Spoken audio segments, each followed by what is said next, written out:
Zapraszamy do Osiekowej Doliny.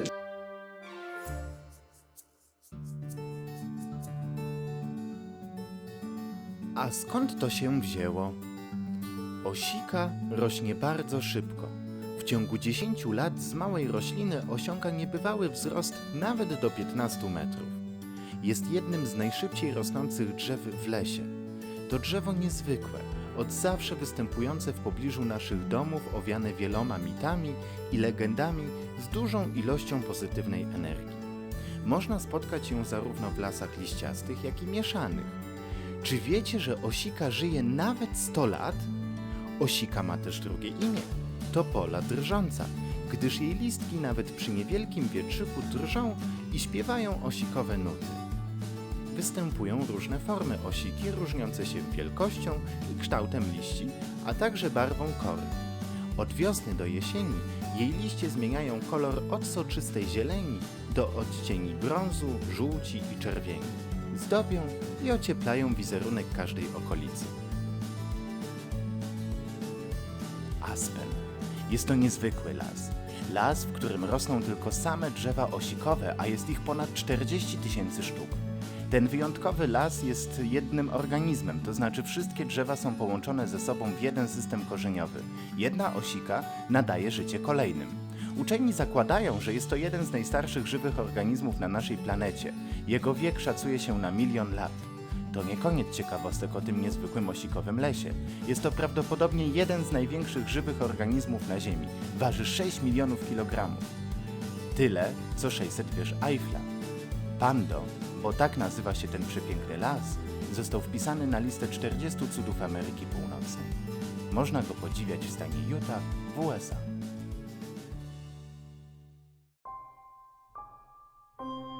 Dzieci, czy wiecie, czym jest tradycja? Jest to wszystko, co zachowało się w naszej kulturze i z miłością jest przekazywane z pokolenia na pokolenie. Koziegłowianie stworzyli tradycję, która istnieje już od około 200 lat. Lecz jak to się wszystko zaczęło? Pierwsze zapisy o tej tradycji pojawiły się ponad 100 lat temu. Mężczyźni wychodzili do lasu szukać odpowiednich drzew, które później przynosili ze sobą do domu i wtedy zaczynali przy użyciu hebla strugać tak zwane wióra. Są to cieńsze od kartki papieru paseczki, które następnie były cudownie zamieniane w towarzystwie domowego ciepła w niezwykłe, magiczne wytwory.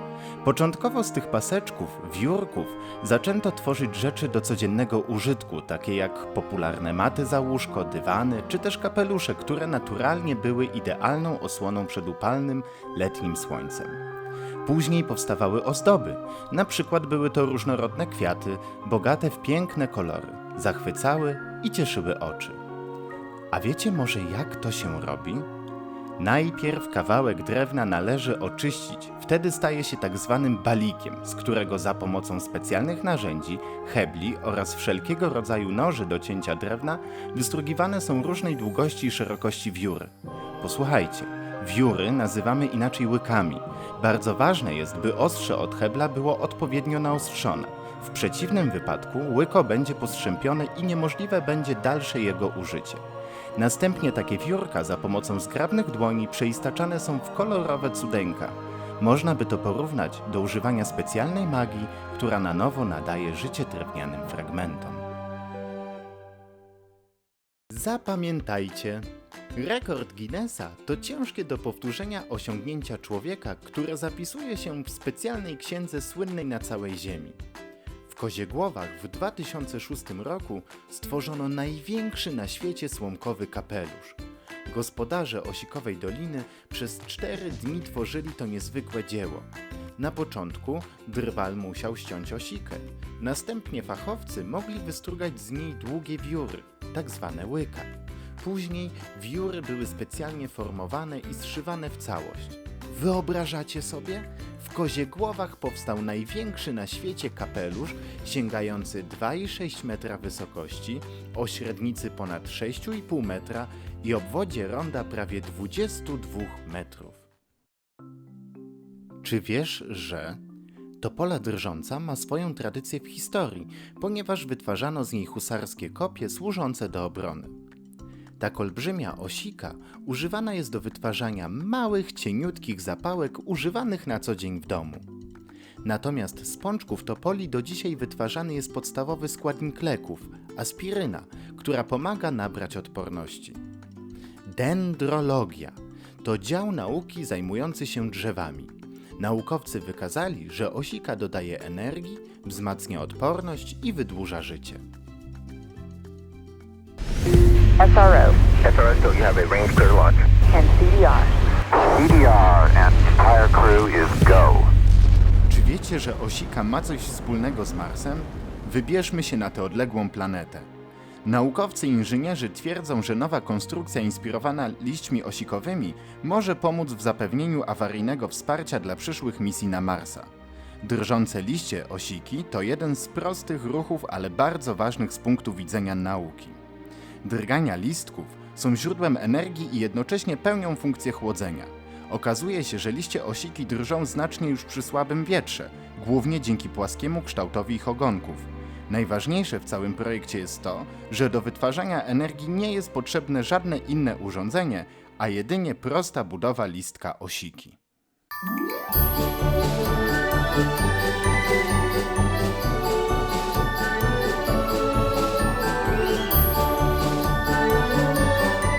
Dzień dobry, witam Was w Osikowej Akademii Mojego Artysty. Ja nazywam się Radek, jest mi niezmiernie miło Was gościć. Dziś wspólnie wykonamy oto taką zieloną osikową choinkę. No powiem Wam, że ja już nie mogę się doczekać. Mam nadzieję, że jesteście równie zapaleni do wspólnej pracy i zabawy co ja. Jeżeli tak, no to zapraszam. Każdy z Was otrzymał zestaw z Osikowej Doliny. Ja już swój zestaw rozpakowałem, no i zawiera on instrukcję, taki oto model naszej choinki, tekturowy, drewniany patyczek, podstawkę, no i kolejno ponumerowano torebki. 1, 2, 3 i 4. Dodatkowo potrzebujecie pędzelek, ja używam tak zwanego ekopędzelka, klej magiczny, czyli klej typu Magic, który po zaschnięciu stanie się bezbarwny. No i jeżeli macie taką ochotę, to brokat do przyzdobienia naszej choinki. Jeżeli macie już wszystko wypakowane, to przechodzimy do działania. Otwieramy torebeczkę z numerem 1, no i sprawdźmy, co ona zawiera. W środku torebeczki numer 1 znajdują się osikowe płatki i takie oto 4 naklejeczki, na których skupimy się na samym początku. Osikowe płatki na razie przesunę tutaj na bok stoliczka. Zajrzę, czy nic więcej nie zostało w mojej torebce. Moja torebka jest pusta, więc mogę odłożyć ją na bok. A więc płatki odsuwamy i na samym początku zajmujemy się naszym stożkiem, czyli modelem naszej choinki. Do tego przygotujcie sobie naklejki. No i na samym starcie musimy zagiąć nasz stożek. Chwytamy tutaj przy czubku, delikatnie zaginamy i zawijamy. Na początek staramy się zawinąć coś, co przypomina mniej więcej lunetę, po to, żeby ten nasz stożek troszeczkę stał się bardziej elastyczny. Widzicie? Zawinąłem coś takiego. Ok, super. Teraz odwijam. Mój stożek stał się już bardziej gibki. No i teraz zaginam go jeszcze raz. O, widzicie? Teraz z łatwością będzie dało się go uformować w kształt stożka. Proszę bardzo. I jest nasz kształt stożka, ale na początek musimy go posmarować jeszcze klejem.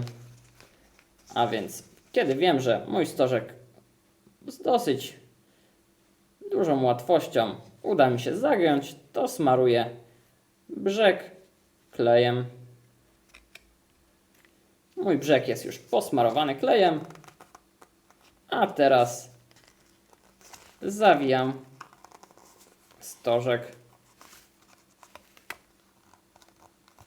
Zawijam od góry u dołu I w czasie, kiedy jest on już zawinięty, to teraz biorę naklejki, odklejam i przyklejam w miejsce kciuka, by zamiast mój kciuk trzymała stożek naklejka. Te naklejki pomogą nam w zaklejeniu stożka.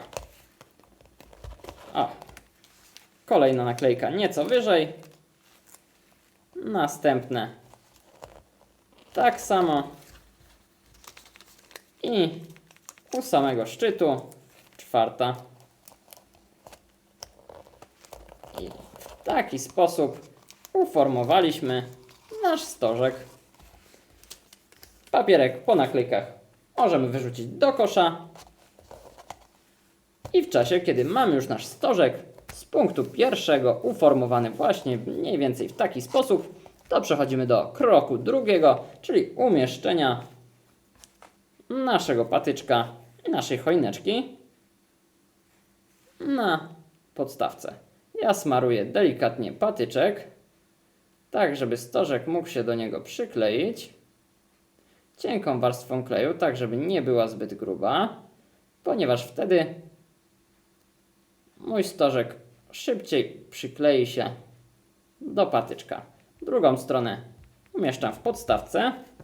Jeżeli patyczek jest zbyt luźny, to posmarujcie go także z drugiej strony klejem.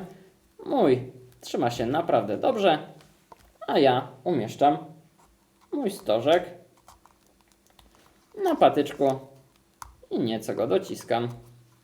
Ok, teraz tylko czekać, aż stożek przyklei się do mojego patyczka.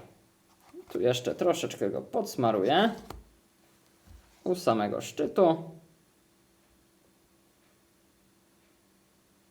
i przyłożę jeszcze raz. Więc przykładam mój stożek jeszcze raz i znajduje się on już na moim patyczku. A więc na razie go odłożę na bok. I teraz przechodzę do kroku trzeciego. W kroku trzecim możemy zauważyć, że mamy dwie ilustracje płatków. Jedna obrazuje nam płatki duże, a druga małe.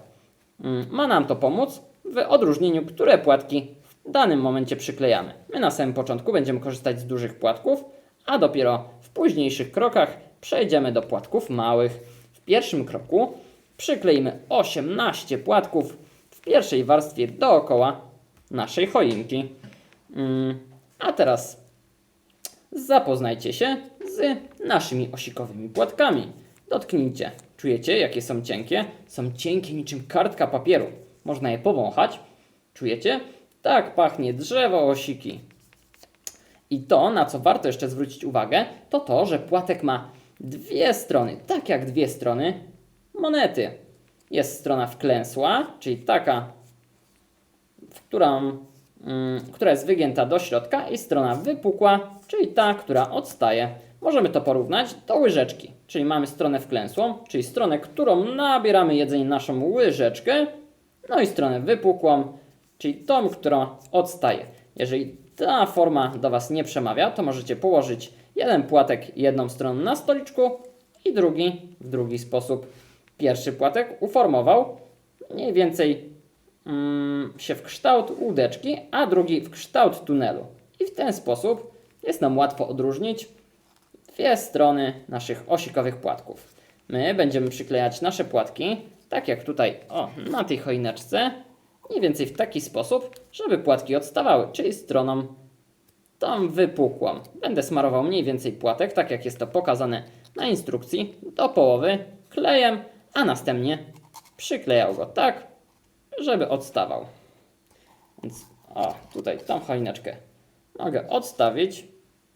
Teraz biorę moją choineczkę. Ona już prawie się skleiła. No i zaczynam smarować płatki. A więc smaruję do połowy klejem i odkładam na stoliczek. Ja będę smarował sobie po kilka płatków, a następnie przyklejał je do mojej choinki.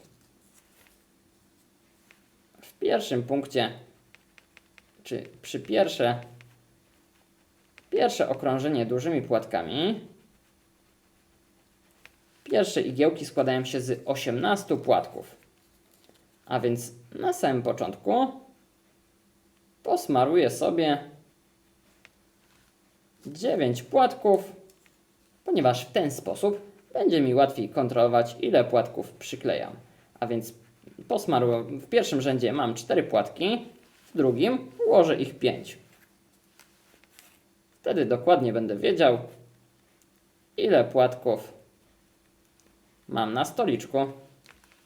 To ułatwi mi co nieco pracę.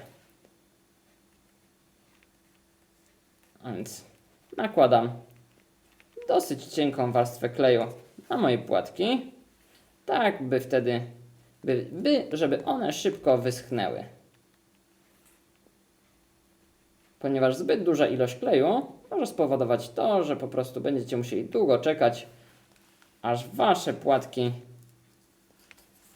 dobrze przykleją się do modelu. I moje 9 płatków już jest gotowych. A więc choineczka i kleimy.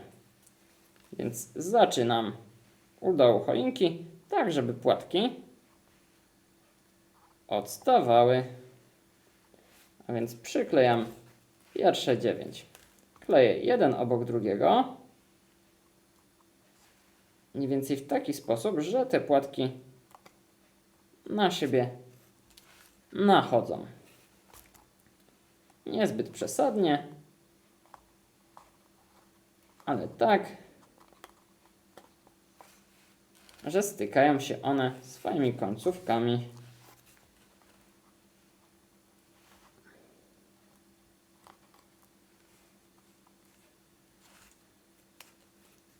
Jeden obok drugiego.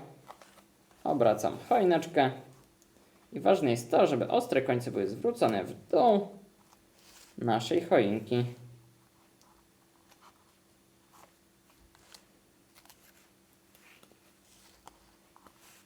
O. I w taki sposób powstają pierwsze igiełki naszej przepięknej, zielonej choinki. A wy lubicie choinki? Powiem wam, że zapach takiej choinki to naprawdę coś niesamowitego. Jak takie choinki potrafią przepięknie pachnieć. Ok. Moje pierwsze płatki przyklejone. Ja sobie jeszcze je podociskam. I w taki sposób moje pierwsze płatki trzymają się już stożka. Tutaj przytrzymam sobie u góry jeszcze ręką,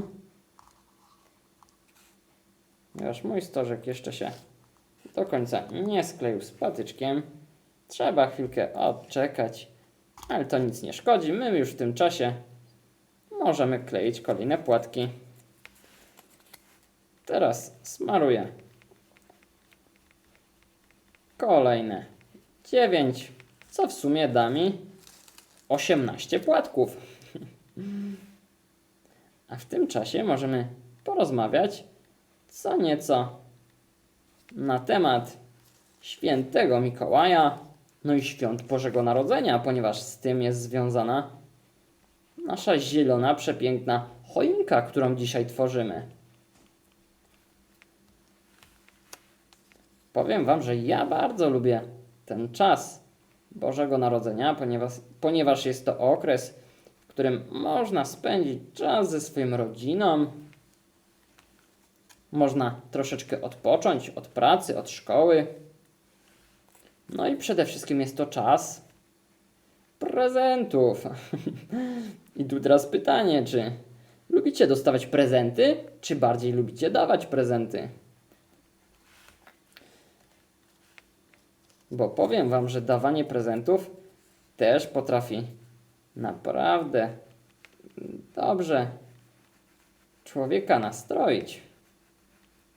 A więc dawanie też potrafi być naprawdę przyjemne.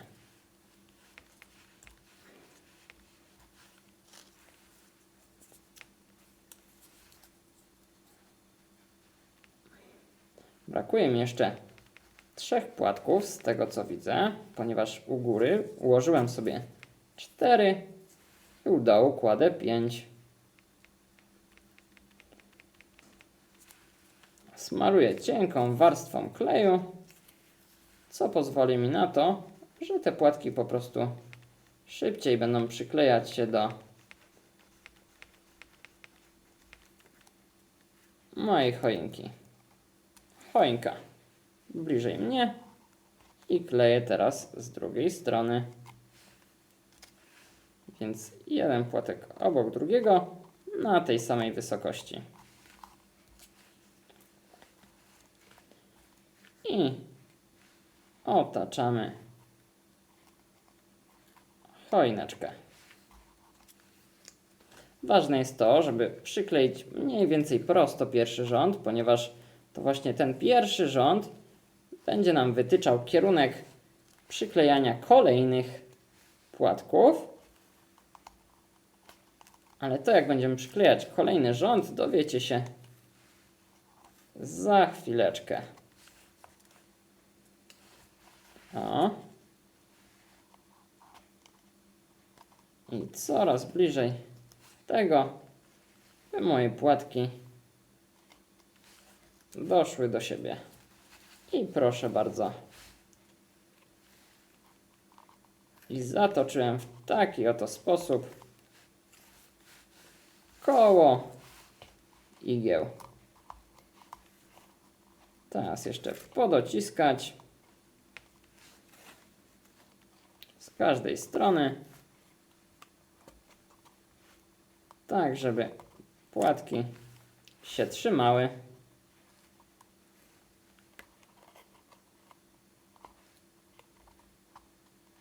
Każdy płatek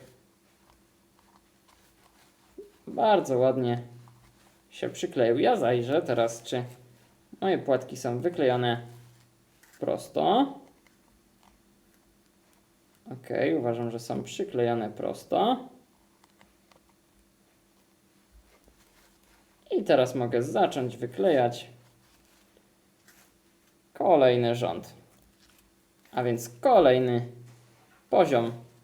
Tak samo składa się z 18 płatków, czyli 2 razy po 9.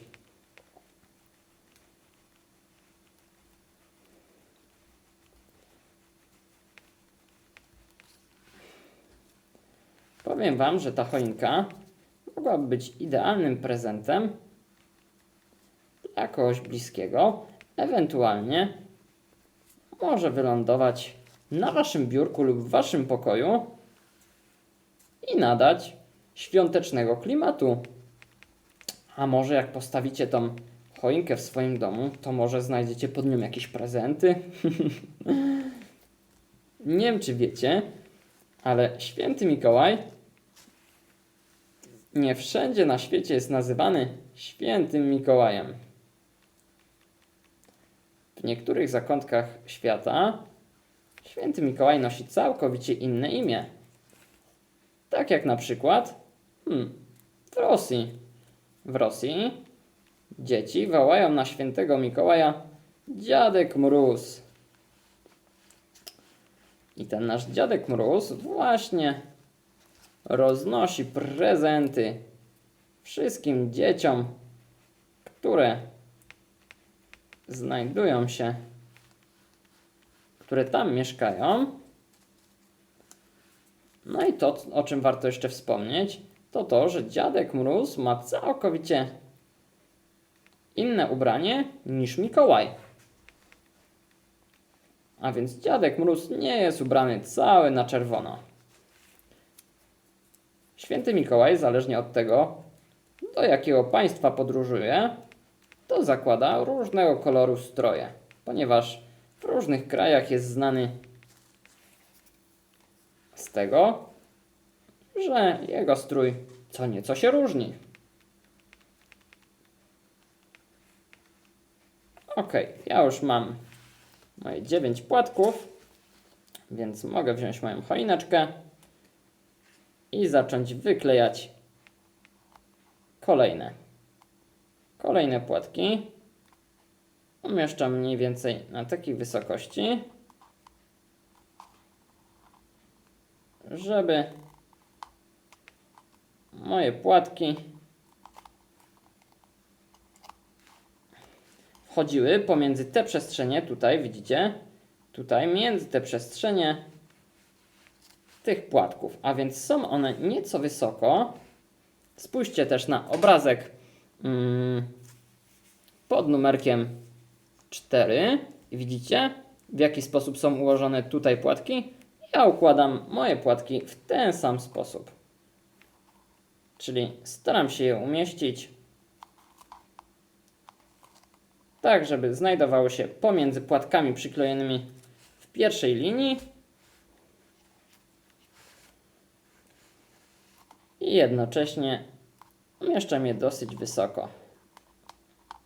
Czyli tak, że ostry koniec styka się tutaj z tym końcem.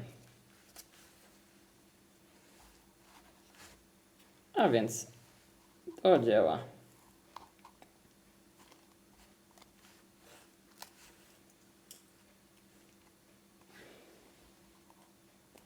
Moja choineczka będzie piękna i zielona, więc będzie się naprawdę dobrze prezentować.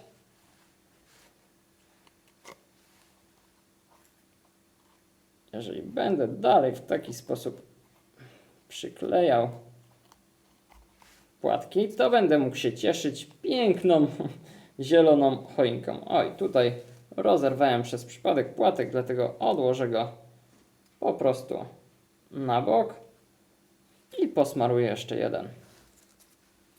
Czasami to się zdarza, ale nie martwmy się tym, ponieważ mamy nieco więcej płatków w zestawie,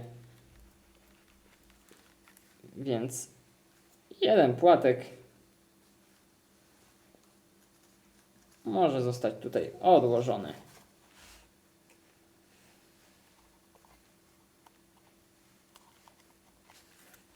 I ostatni płatek mi się został do przyklejenia. Dlatego przyklejam go między kolejnymi przestrzeniami.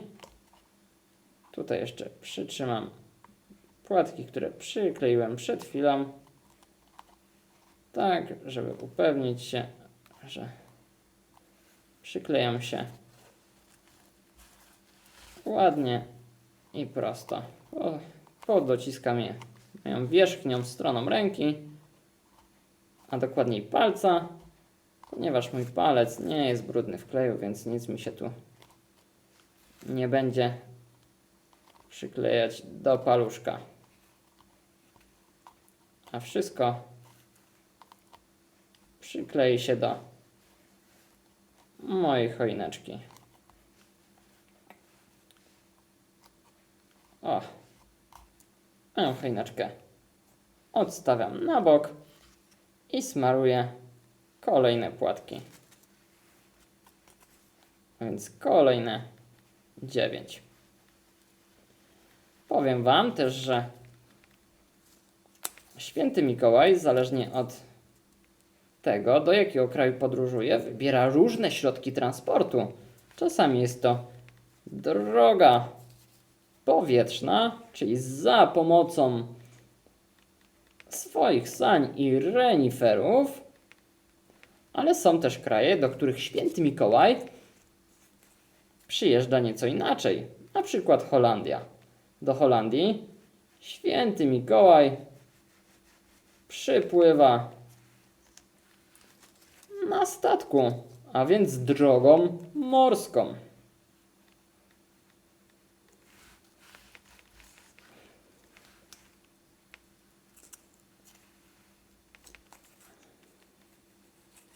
a na przykład do Nowej Zelandii czy Australii, tam świętego Mikołaja możecie spotkać surfującego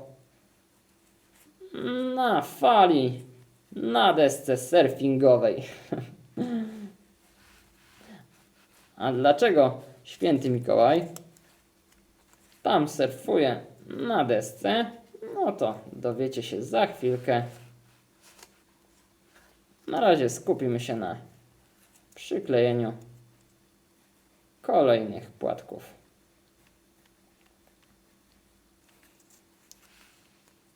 A więc moje drzewko i kleję kolejne płatki.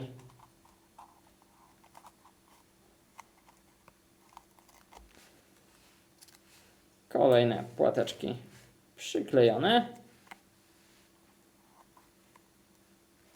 Dociskam delikatnie. Pamiętajcie, że to, czy płatek Wam się przykleja, czy nie, to nie jest kwestia siły, a bardziej tego, ile jest nałożone na nim kleju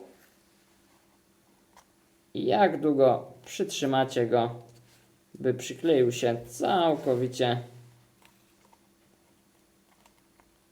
do Waszej choineczki.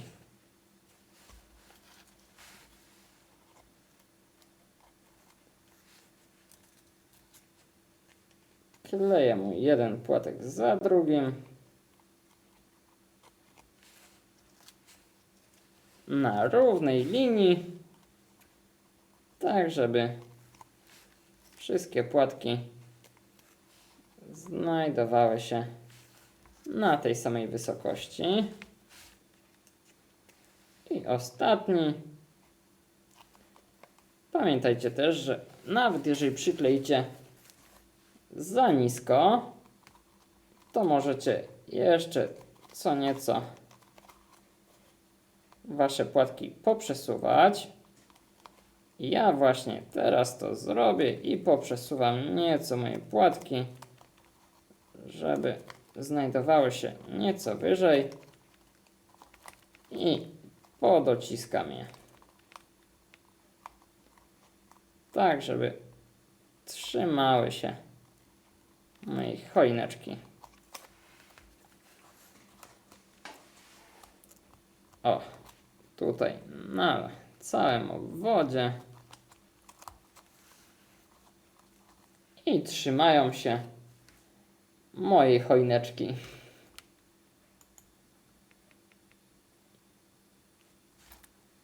A więc chytam za pędzelek i smaruję kolejne płatki.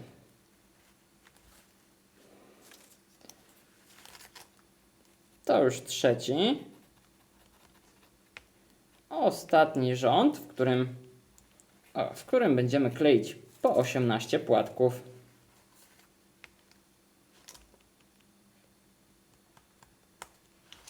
A więc na początek odkładam sobie 4 i nieco niżej 5.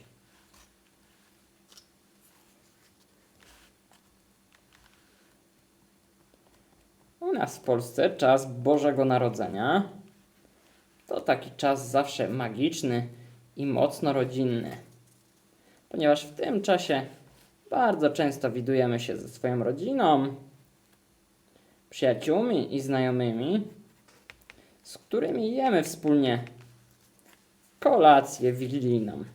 No i na tej kolacji według tradycji powinno być 12 potraw, ale powiem Wam, że u mnie w domu nigdy nie było 12 potraw, ponieważ nikt nie byłby w stanie tego przejeść aż tak dużej ilości jedzenia. Dlatego zawsze było 6 wigilijnych potraw. Ok. Teraz kleję na moją choineczkę kolejne płatki. Tak samo jak poprzednio umieszczam umieszczam je tak, żeby znajdowały się między tymi, które przykleiłem nieco niżej. Powinienem je trochę podnieść, powinny być ciut wyżej. Tutaj ten płatek podniosę, on już tutaj zaczyna coraz mocniej się trzymać mojego drzewka, ale to dobrze, bo tak powinno być, że płatki trzymają się właśnie w taki sposób. A więc kleję jeden za drugim.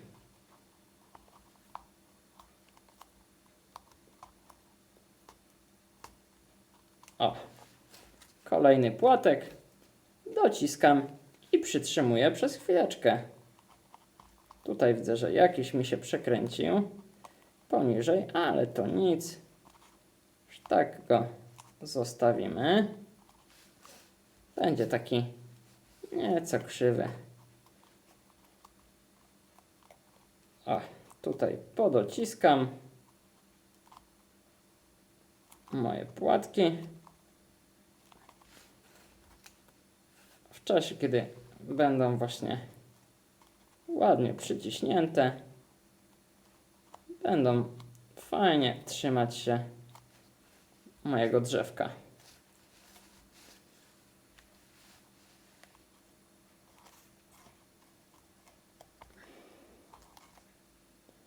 I moje płatki,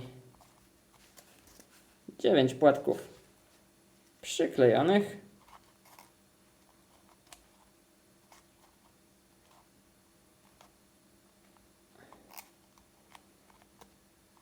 I teraz choineczka może stanąć na chwilę na bok i poczekać na kolejne igiełki. Ok, a tutaj jeszcze przytrzymam mój płatek i wszystkie już ładnie przyklejone. A więc kolejne 9 płatków smaruję. No i powiem Wam, że w tej Nowej Zelandii i Australii, w czasie kiedy u nas jest zima, to tam panuje lato. Jest naprawdę gorąco, upał i skwar, dlatego tamtejsi mieszkańcy świętują swoje Boże Narodzenie na plaży, w strojach kąpielowych, no i w japonkach. My musimy chodzić w ciepłych kurtkach i zimowych butach, a oni świętują w letnich strojach, ponieważ tam w tamtym czasie jest 30 stopni. No i ich Boże Narodzenie odbywa się właśnie na plażach, przy grillu, przy słoneczku.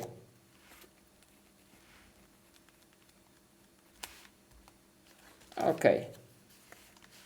Mam już 9 płatków, a więc mam już komplet. Czyli mam już 18 płatków. Tego przyklejam. Przyklejam. Dociskam. Tak, żeby płatki nie odstawały zbyt bardzo do góry. Ale żeby jednocześnie końcówki delikatnie stały. I tak delikatnie odstawały niczym prawdziwe igiełki. Z igiełkami trzeba być ostrożnym, żeby się nie ukuć. O. I tu kolejny. I coś tutaj widzę, że chyba posmarowałem sobie za dużo płatków. Ewentualnie gdzieś ominąłem. Tutaj wydaje mi się, że może mi brakować jednego. Teraz dookoła obiady. O! I tu brakuje jeszcze jednego. A więc zgubiłem 2 płatki. Tutaj muszę nieco przytrzymać. O! I teraz wszystko ładnie mi się przyklei.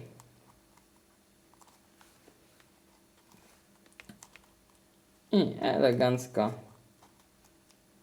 dookoła przytrzymam i wszystkie płatki już trzymają się drzewka. Więc drzewko odłożę na bok. No i teraz przechodzimy do kroku 4, w którym stworzymy 2 kolejne rzędy po 13 płatków.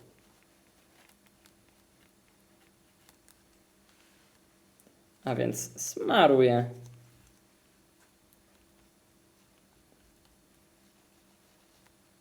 kolejne. Tym razem posmaruję sobie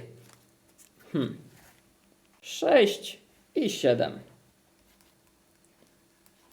A więc na samym początku posmaruję 6.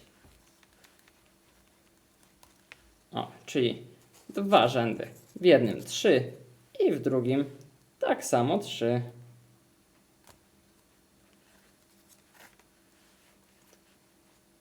A w drugiej kolejce przyjdzie na posmarowanie 7 płatków.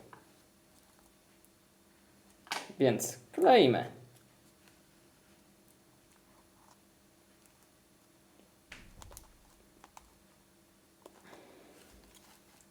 Tym razem musimy co jakiś czas przykleić płatek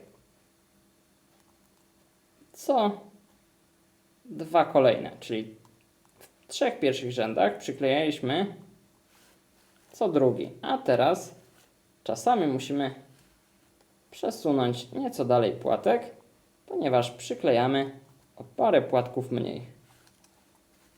Więc przesuwam w taki oto sposób i przytrzymuję.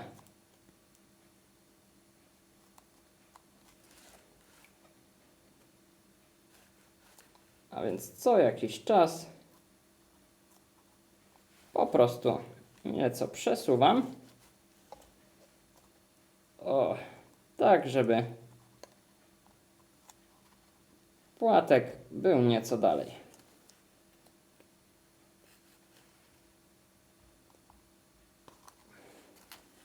Sześć płatków przyklejonych.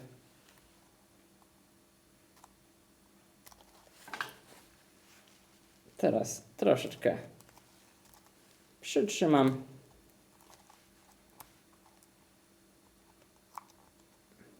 Tak, żeby wszystko dobrze się przymocowało.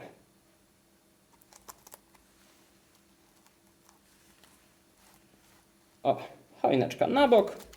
No i tym razem smaruję 7 płatków.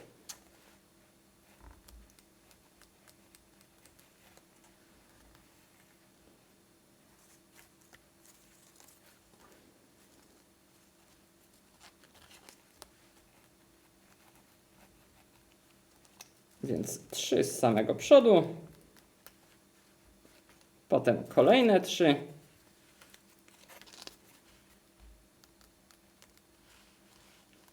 I jeszcze jeden, co da mi liczbę 7 płatków.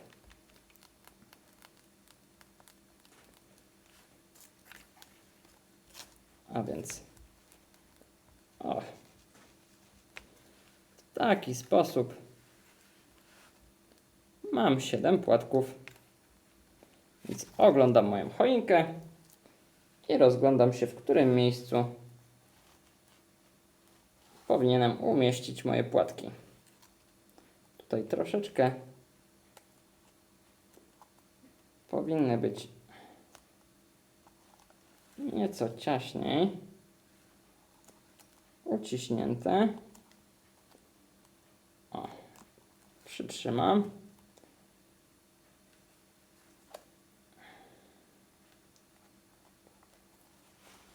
muszę się rozejrzeć. O, tutaj podociskam. W którym miejscu? Tutaj mamy kolejny rząd. I dookoła umieszczamy płatki.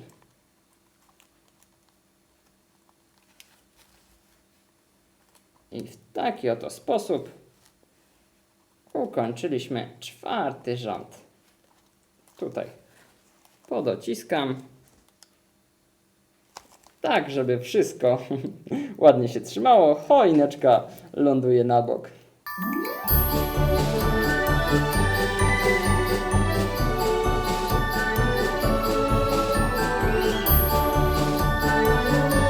Więc przechodzę do wyklejania kolejnych 13 płatków, czyli 5. rzędu, który będzie ostatnim rzędem ilości płatków w liczbie 13. A więc nakładam klej, no i w tym czasie opowiem historię na temat Bożego Narodzenia w Meksyku. Znacie taką dosyć znaną czy sławną rzecz, która nazywa się piñata? Piñata to taki konik wykonany z tektury, w którym znajduje się mnóstwo słodyczy.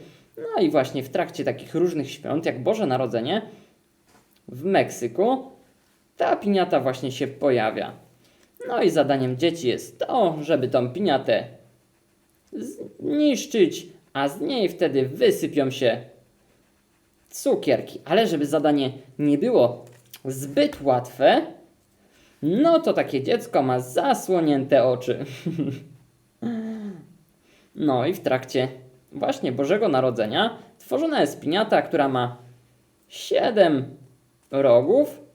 No i następnie w trakcie właśnie Bożego Narodzenia dzieci grają w tą piñatę, żeby dostać się do słodyczy ukrytej w środku niej. Ja już mam 8 płatków. 8 płatków na stoliczku. Od razu już sobie posmaruję równe 13, żeby od razu je przykleić. A więc jeszcze dosmaruję kolejny rząd 4 plus 1. I w taki sposób będę miał przygotowanych 13 płatków.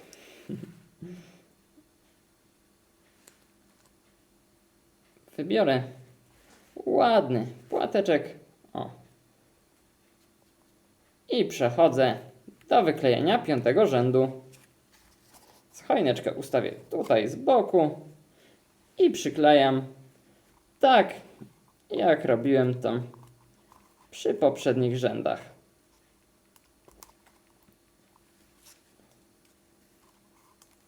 Warto też zwrócić uwagę, żebyście smarowali dokładnie boki swoich płatków, żeby one Wam się dobrze przyklejały.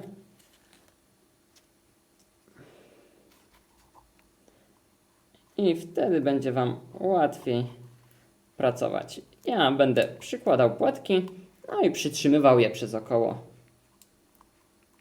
3 sekund, żeby mieć tą pewność, że moje płatki przykleiły się dokładnie do choinki. W czasie, gdy jakieś płatki mi odstają, to przyklejam kolejny i kolejny płatek. Przytrzyma mi ten, który nieco odstaje od drugiego.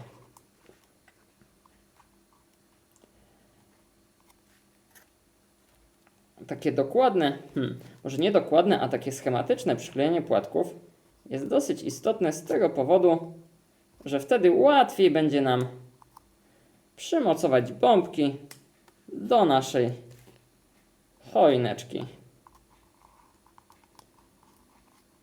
Ponieważ na igiełkach naszej choinki zawitają takie kolorowe bombki, tak jak widzicie tutaj na choince obok mnie.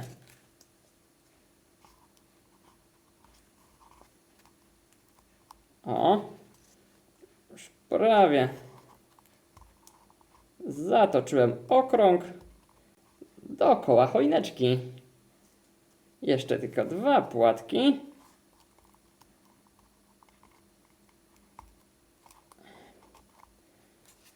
I 5. rząd moich płatków będzie gotowy. Tutaj co nieco płatki się przesunęły.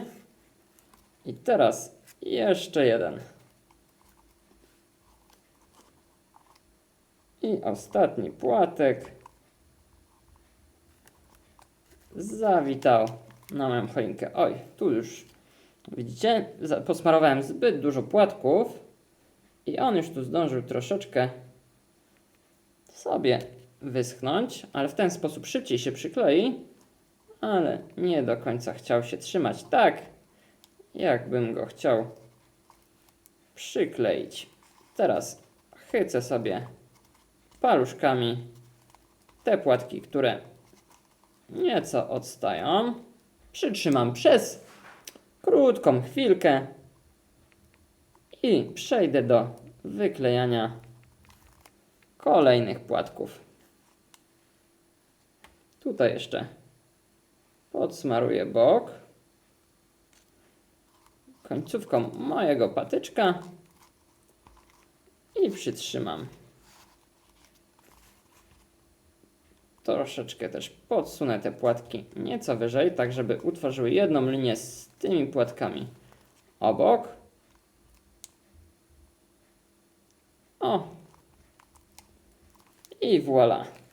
Taki oto sposób 5. rząd moich płatków gotowy. Teraz przyszedł czas na rząd 6. A więc tym razem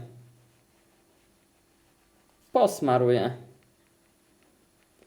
sobie za pierwszym razem 6 płatków, a następnie 5.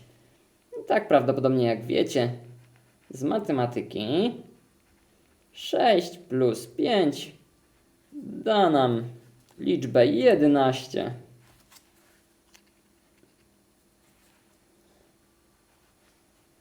Moja zielona choineczka w czasie, kiedy już będzie ubrana, oj, będzie wyglądać przepięknie. No i jak tą choinkę już ubiorę i ozdobię w przepiękne bombki, w gwiazdkę na samym szczycie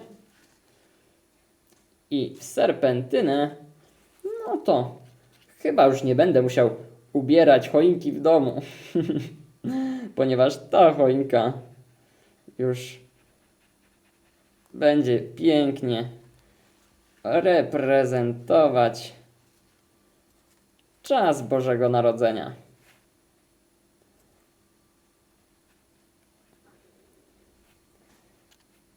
I choineczkę stawiam obok mnie i przyklejam 6. rząd.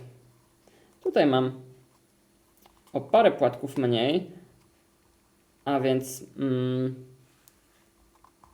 2 płatki będą musiały zrobić odstęp mniej więcej 2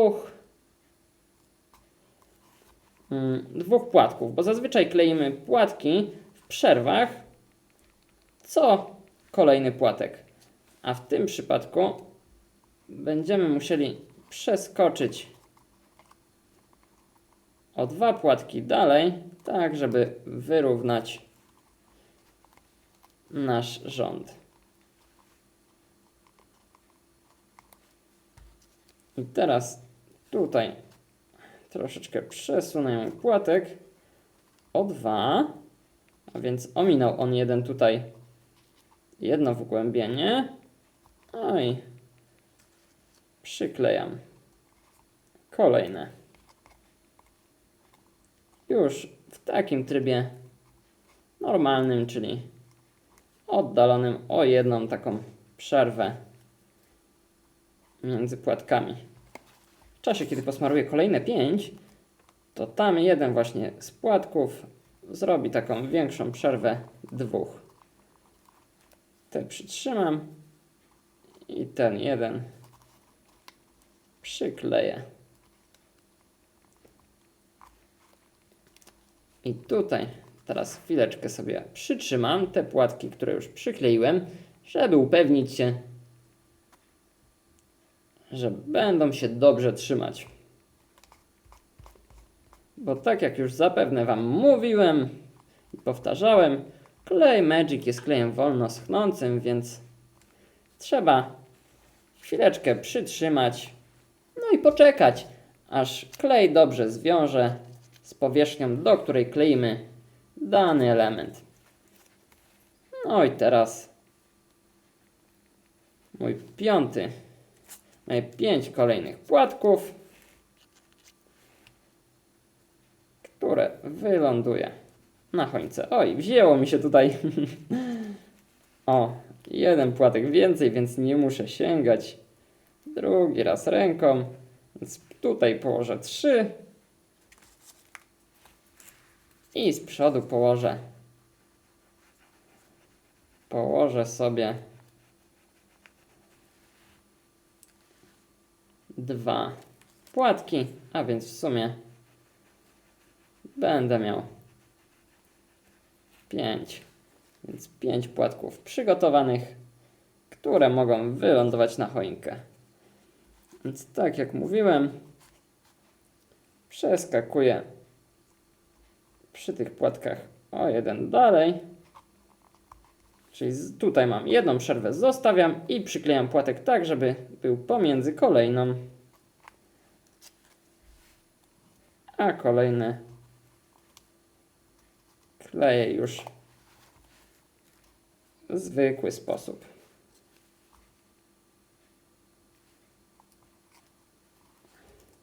O, ten może odłożę na bok. Jest nieco połamany, więc nie będę go przyklejał do mojej choineczki.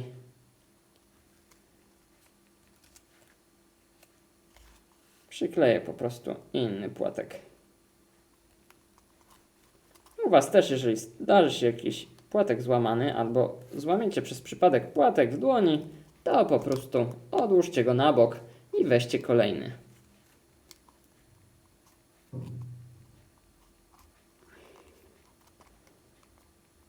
I tutaj chwilę przytrzymam.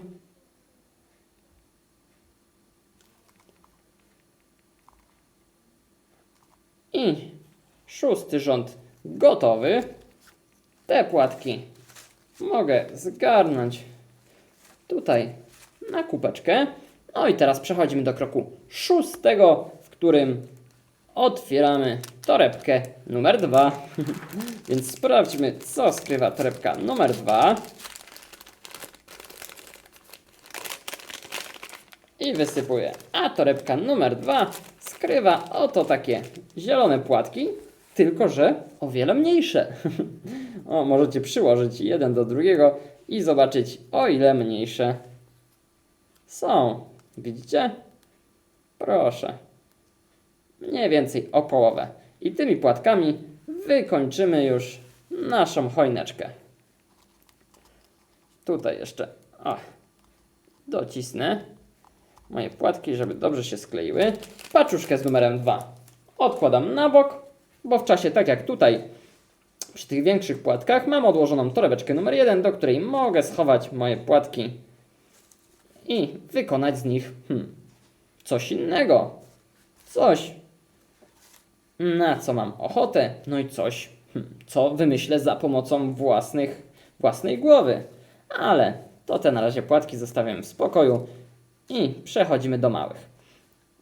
I zaczynamy wyklejanie 7 rzędu za pomocą 9 płatków, a więc zmniejszamy i redukujemy liczbę używanych płatków. Płatki smarujemy w taki sposób, tak jak robiliśmy to poprzednio przy większych, czyli od strony wypukłej po tej szerszej stronie.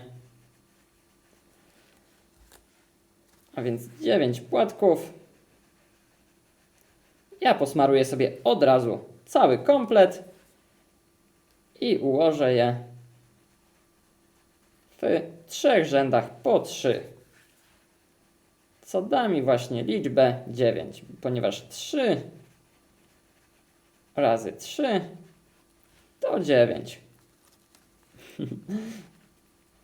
No i tu pytanie, czy znacie i pamiętacie dobrze tabliczkę mnożenia, ponieważ może Wam się tutaj przydać, no i co nieco ułatwić Wam pracę w trakcie wykonywania naszej choineczki. O. I jeszcze jeden płatek. Posmarowany. Mogę wyklejać dalej moją choineczkę. I tutaj wyklejam tym samym schematem, co poprzednio.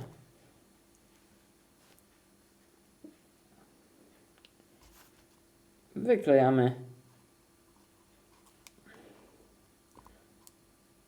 w taki sposób, żeby te ostre końce naszych płatków znajdowały się pomiędzy kolejnymi. A więc umieszczam jeden za drugim i delikatnie dociskam.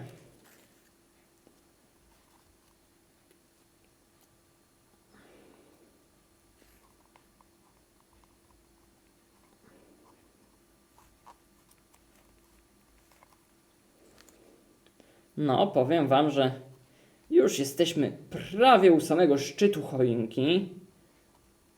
Choinka cała się zazieleniła. I no, uważam, że wygląda przepięknie już. Brakuje jej tylko paru igiełek. No nie wiem, czy wiecie, czy zauważyliście, ale choinki w trakcie zimy nie zrzucają igiełek tak jak drzewa liściaste swoich listków.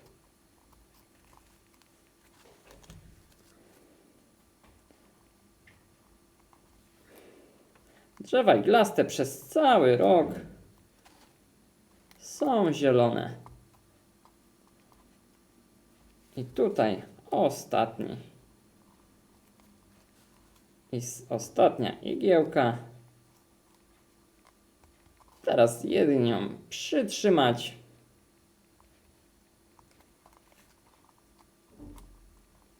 I gotowe. Brakuje nam jeszcze tylko 2 rzędów, więc tym razem z 9 redukujemy o kolejne 3 płatki, ponieważ jesteśmy już naprawdę wysoko i 9 płatków nam by się nie zmieściło, dlatego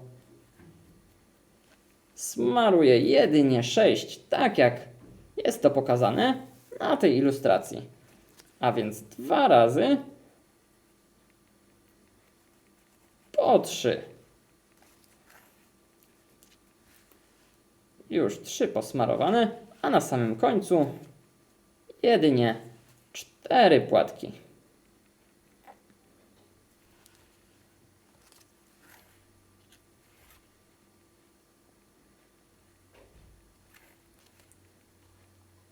Choineczka na stoliczek, a więc kleję moje kolejne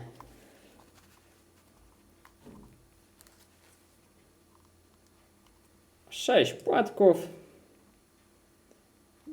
by zostawić sam szczyt na którym znajdzie się jedynie 4 płatki. Tutaj musicie nieco szerzej porozstawiać swoje płatki, tak żeby zatoczyły one okrąg dookoła obwodu choinki. O, widzicie, ja muszę nieco jeszcze porozsuwać te płatki i wydaje mi się, że teraz zatoczyły one okrąg. Teraz wystarczy jedynie chycić w taki sposób i przytrzymać końce, żeby się skleiły. Więc parę sekundek przytrzymuję i moje płatki już się trzymają. Tu jeszcze trochę przesunę o parę milimetrów mój płatek, tak żeby zakryć białą powierzchnię stożka. I biała powierzchnia stożka została zakryta. Został się sam czubek. No i na sam czubek wystarczą 4 płatki. Więc delikatnie smaruję je klejem.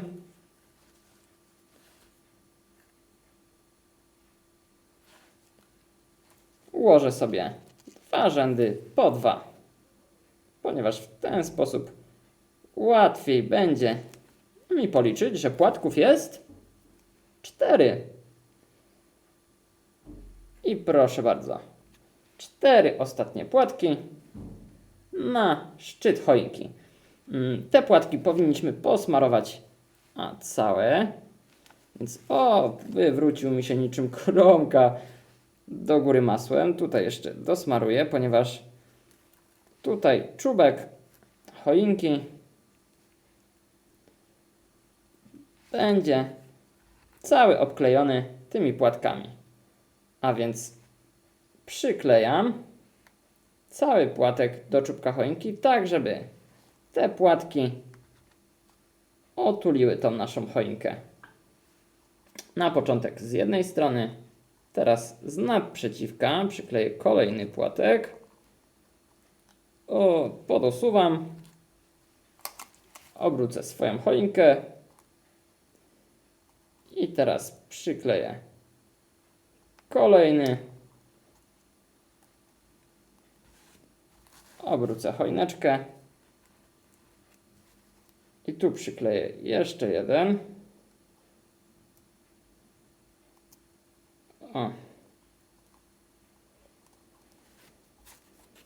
Tutaj, muszę jednak poodklejam jeszcze na chwilkę te płatki, bo tutaj w niższym rzędzie coś mi się tu przesunęło, więc muszę te płatki nieco podosuwać.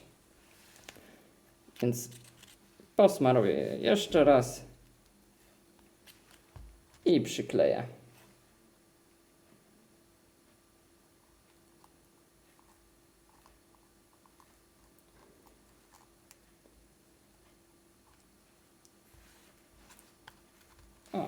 Te odłożę na bok, posmaruję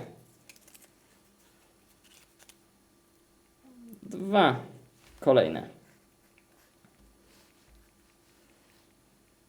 No i w taki sposób, przyklejając te 2 ostatnie płatki, kończymy wyklejanie naszej zielonej choinki. No i będziemy mogli przejść do etapu, w którym przyozdobimy naszą choinkę za pomocą kolorowych bombek. Ja teraz przytrzymam tutaj u szczytu te moje ostatnie płatki, tak żeby wszystko dobrze mi się skleiło.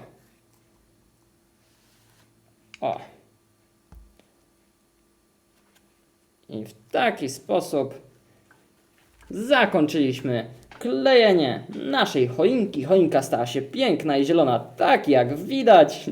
No i zrobimy sobie teraz chwilkę przerwy.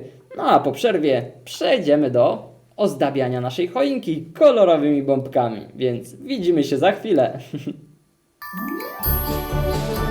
Więc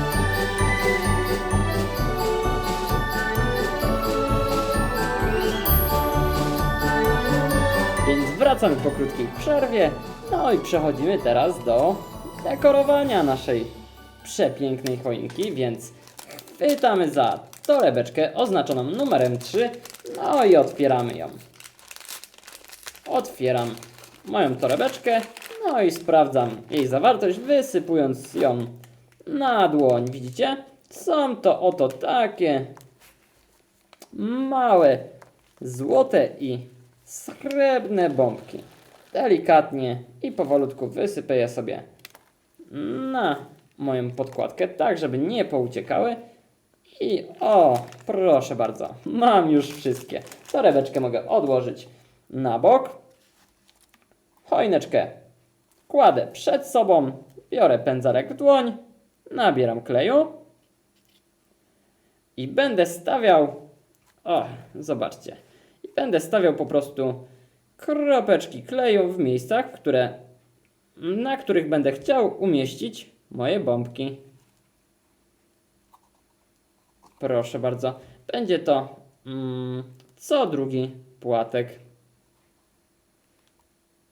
A więc co drugi będę zostawiał 2 płatki odstępu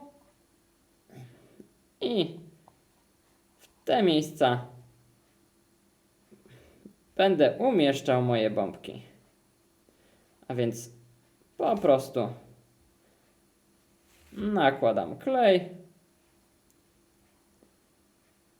a następnie w te miejsca umieszczę moje bombki. Na samym początku rozmieszczę w każdym miejscu klej i następnie kolejne punkty, w których będę umieszczał, bombki też smaruję małą ilością kleju. I kolejne punkty na kolejnym poziomie płatków znajdują się tam, gdzie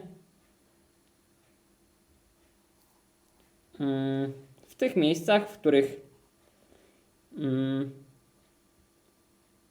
których nie smarowałem klejem. A więc mam tutaj na myśli, że tu, gdzie mam zostawione 2 płatki, to tu smaruję klej, tak? A więc szukam kolejnych 2 płatków. Widzicie, tu są. I w środku powyżej smaruję klejem. Ten poziom już jest posmarowany. No i w taki sam sposób postępuję nieco wyżej. A więc co 2 płatki smaruję i przesuwam moją choinkę dalej. W taki sposób bombki będą wydawały się rozmieszczone równomiernie i elegancko. I przechodzę teraz nieco wyżej. Wy możecie rozmieścić też bombki w innym układzie, w takim, w jakim Wam się podoba. Nie musi to być identyczny sposób, w jaki ja to robię. Możecie puścić wodze fantazji i rozmieścić swoje bombki wedle swojego uznania. Czyli tak, jak Wam się podoba. Możecie utworzyć jakiś ciekawy wzór z tych bombek. Naprawdę ogranicza Was tutaj tylko wyobraźnia. Wydaje mi się, że już starczy w miarę miejsc, które posmarowałem klejem. Ale jeszcze kilka posmaruję i przesunę się nieco wyżej.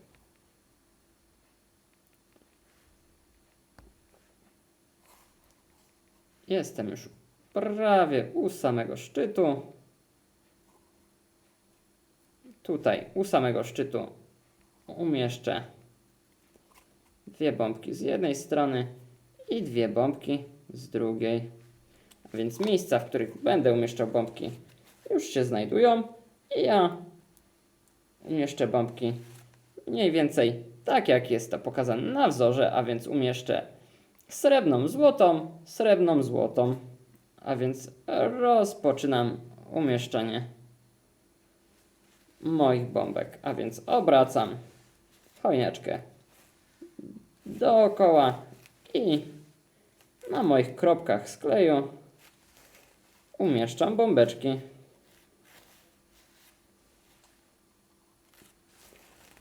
I już coraz bliżej do wykończenia. Tutaj wydaje mi się, że zrobiłem o jedną kropkę za dużo. Tutaj tą kropkę po prostu zetrę za pomocą paluszka. Tutaj kolejna kropka powinna znajdować się w tym miejscu. I tu umieszczę bombkę srebrną. No i powyżej umieszczam złotą, ponieważ tu była srebrna.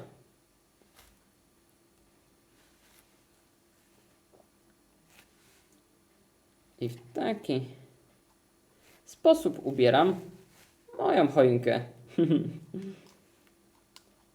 Ponieważ no taka nieubrana choinka, nieozdobiona w żadne ozdoby, no nie byłaby taką prawdziwą choinką bożonarodzeniową.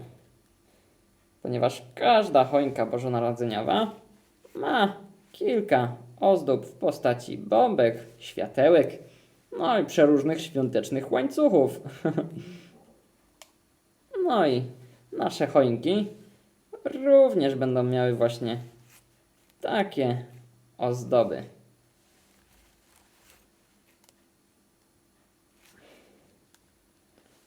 I kolejno od dołu do góry ubieram moją choineczkę.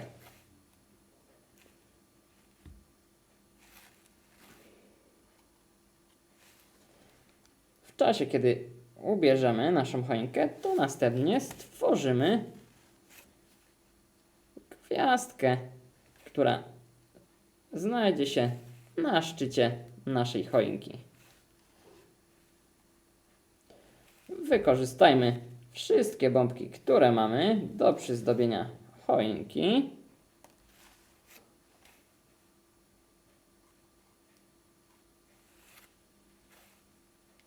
O, widzicie, moja choinka zaczyna wyglądać coraz ładniej, a w czasie, kiedy klej wyschnie, to moje bombki będą pięknie się mienić na zielonych igiełkach mojej choineczki, ponieważ klej Magic po zaschnięciu stanie się bezbarwny, no i nie będzie go widać spod moich bombek. O, tutaj musicie troszeczkę mieć wyczucia i precyzji, nie nakładać zbyt dużej ilości kleju. Tą srebrną bombkę może przełożymy w to miejsce, a na tym miejscu umieścimy złotą. I tutaj kolejna złota bombka. I moje.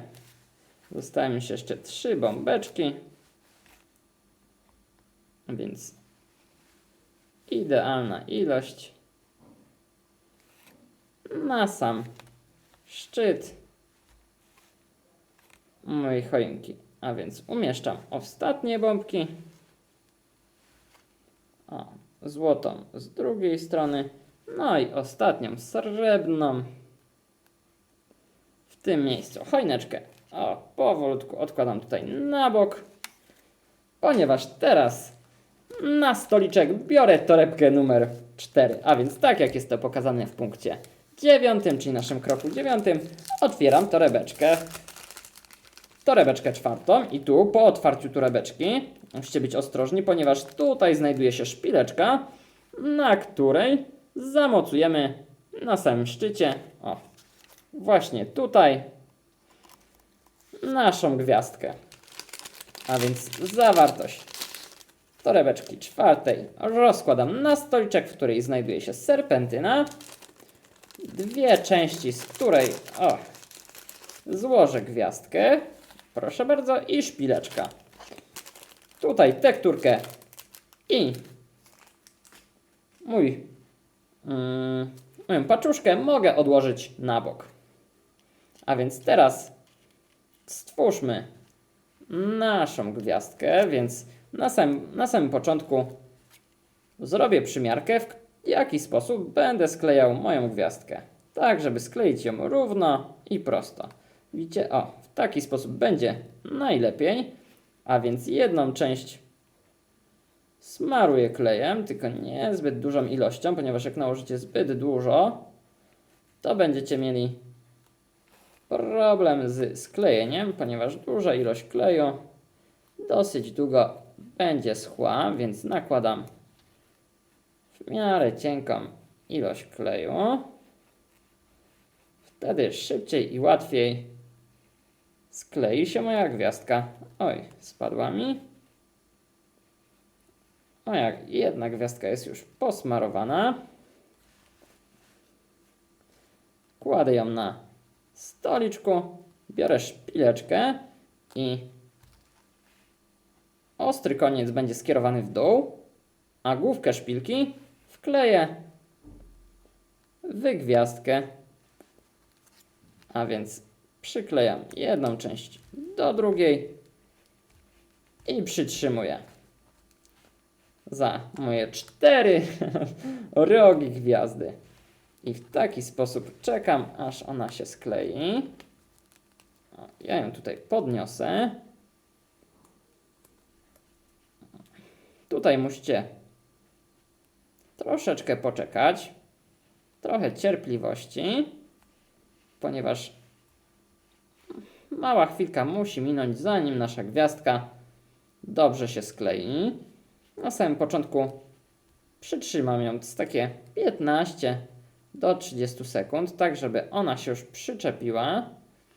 No i w trakcie mogę odłożyć ją na bok i dać jej chwilę, żeby ona sobie tutaj wyschła. Więc czekam, aż ona wyschnie, a w tym czasie już moje bombki mogły co nieco obeschnąć, tak, i przykleić do choineczki, dlatego będę mógł przejść do części, w której brokatujemy naszą choinkę, żeby nadać jej właśnie takiego świątecznego klimatu, by pięknie mrygała w świetle. Tutaj, gwiazdka.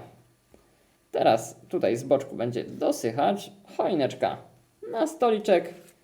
Biorę pędzelek i w miejscach, w których nie mam bombek, delikatnie smaruję końce klejem, ponieważ w tych miejscach, w których będzie znajdował się klej, tam przyklei się mój brokat. A więc delikatnie i subtelnie smaruję miejsca, w których nie mam bombek. Zaczynając od dołu i kierując się ku górze. Wy możecie stworzyć nieco inny wzór z kleju i wtedy wasza choinka będzie oryginalnie wyglądać, ponieważ będzie miała swój unikalny, jedyny na świecie wzór brokatowy.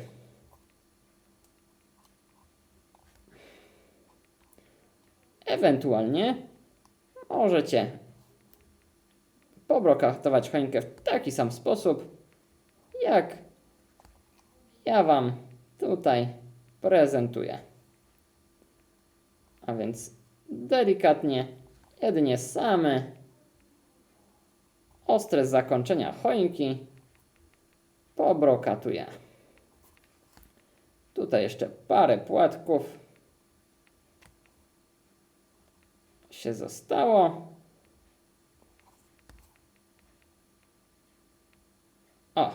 I wydaje mi się, że Wszystkie miejsca, w których chciałbym, żeby znalazł się brokat, są już posmarowane klejem, dlatego otwieram brokat i zaczynam brokatowanie. Zanim Wy zaczniecie brokatować, upewnijcie się, że jesteście dobrze przygotowani do brokatowania, no i zapytajcie swoich opiekunów, czy możecie pobrokatować tą choinkę, ponieważ brokat bardzo łatwo wszędzie nam się rozlatuje i potem ciężko go wyczyścić. Dlatego ja mam przygotowaną specjalnie podstawkę pod brokatowanie. Wy możecie przygotować podstawkę, ewentualnie jakieś naczynie, na które będziecie sypać ten brokat. Ponieważ ten brokat, który spadnie, możemy jeszcze w jakiś sposób wykorzystać. A więc posypuję jak solniczką moją choinkę i obracam dookoła niczym mięsko na jakimś ruszcie. A więc sypę. Sypę miejsca, w których znajduje się klej, ponieważ właśnie tam przyklei się mój brokat. O, widzicie? Moja choinka zaczyna się coraz piękniej złocić. O, proszę bardzo. No, wydaje mi się, że to już chyba wystarczająca ilość. W trakcie, kiedy pobrokatowaliście waszą choinkę, to delikatnie potrząsając, można ją też obrócić do góry nogami. Tylko musicie się upewnić, że wszystko wam się dobrze skleiło. U mnie cała choineczka jest dobrze sklejona i strząsnąć. I proszę bardzo, w taki sposób moja choineczka mieni się brokatem. Odłożę ją tutaj na chwilę na bok i teraz wezmę moją serpentynkę. Rozkładam ją, ponieważ tutaj znajdują się dwie części serpentynki. Jedną smaruję klejem i przyklejam do drugiej. A więc sklejam te dwie serpentynki w jedną. Ok. Teraz w czasie, kiedy jest sklejona, choineczkę kładę przed sobą i jedną część serpentyny, tej już sklejonej, tej takiej długiej, także smaruję klejem i przyklejam u szczytu. Następnie, kiedy jest już przyklejona u szczytu, to obracam moją choinkę. Można tutaj przytrzymać sobie ten szczyt, żeby on nam się nie odkleił. O, mój się tutaj odkleił, więc jeszcze raz go przymocuję, przytrzymam i zaczynam obracać moją choinką i jednocześnie drugą ręką prowadzić serpentynę dookoła, tak żeby opleść choineczkę dookoła. Ok. Tutaj już początek rozpocząłem. Nieco tutaj sztywniej zakręcę i obracam. Tak jak łańcuch choinkowy. I proszę bardzo, moja serpentyna znalazła się u samego dołu choineczki. Tu jeszcze podkleję jej górną część, tak żeby dobrze się trzymała. A więc przyklejam do górnej części. Przyklejam także dolną, tak żeby u dołu moja serpentynka też się trzymała. Smaruję delikatnie klejem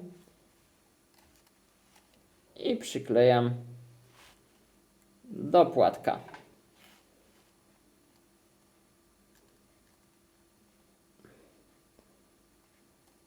O, tu moja serpentyna się już trzyma. No i w trakcie, kiedy każda choinka ma już bombki, ma już serpentynę, to jedynie brakuje jej czego? Tak jest, brakuje jej na samym szczycie gwiazdki. Ale zanim tą gwiazdkę jeszcze umieścimy, to przydałoby się, by ta gwiazdka świeciła się takim pięknym, złotym kolorem jak ta, a więc jeszcze pobrokatujemy ją delikatnie z jednej i z drugiej strony. A więc delikatnie smaruję jej krawędzie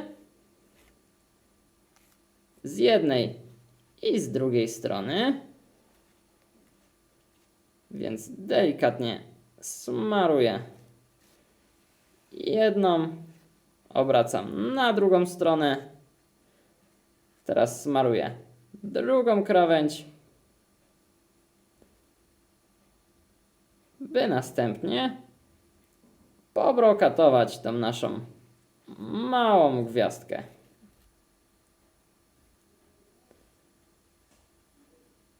Każdy brzeg mojej gwiazdki jest ładnie posmarowany klejem, dlatego chwycę teraz za szpileczkę,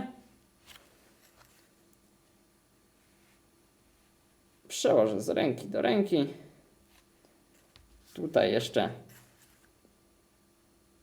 brzeg posmarujemy i posypę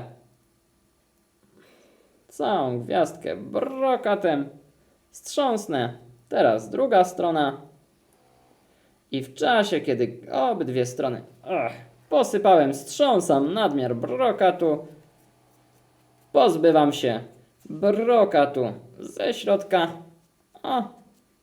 I proszę bardzo, moja gwiazdka jest już gotowa, by umieścić ją na samym czubku choineczki, a więc umieszczam na samym szczycie i w taki oto sposób przygotowałem świąteczną choinkę. Powiem wam, że naprawdę jestem dumny z mojej choinki. Mam nadzieję, że wy również jesteście dumni ze swoich choinek. Spójrzcie, jaka piękna.